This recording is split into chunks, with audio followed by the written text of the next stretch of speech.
Hola amigos, buenos dias! Meron po akong simpleng proyekto na katatapos ko lang po kahapon. Kaya lang hindi ko pinakita muna dahil pinatutuyo ko pa. Ito ang dahilan bakit ako naghahakot ng graba ng 2 araw.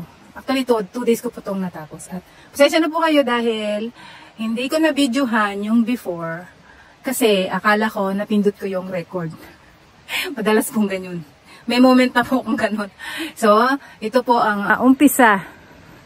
Hola amigos, buenos dias. Ito po ang aking project, small project ngayon. Gumagawa po ako ng pathway to our veranda. Kasi yung tubo ng grass dito hindi maganda. Ang pangit, yung patsi-patsi.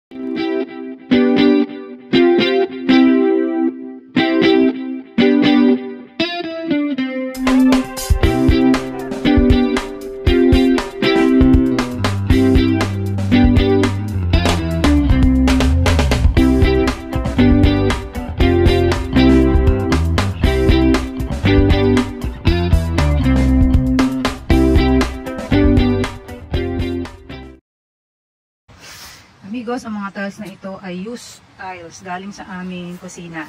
So, yan po ang aking ginamit.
Okay, so ito ang before.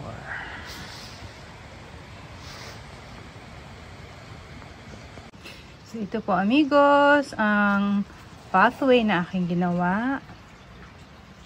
Ito ay ang view kung kayo ay nasa veranda.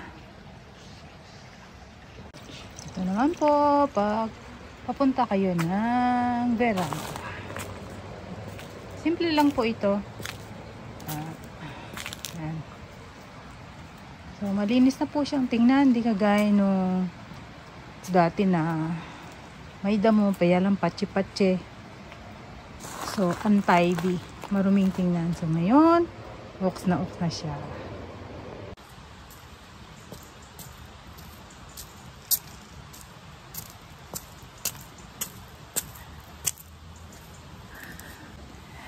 Thank you all amigos for watching. Sana nagustuhan nyo ang aking video today at meron kayong konting natutunan. And yung palagi kong sinasabi, hanggat kaya, gawin. Kung kaya. Hasta luego!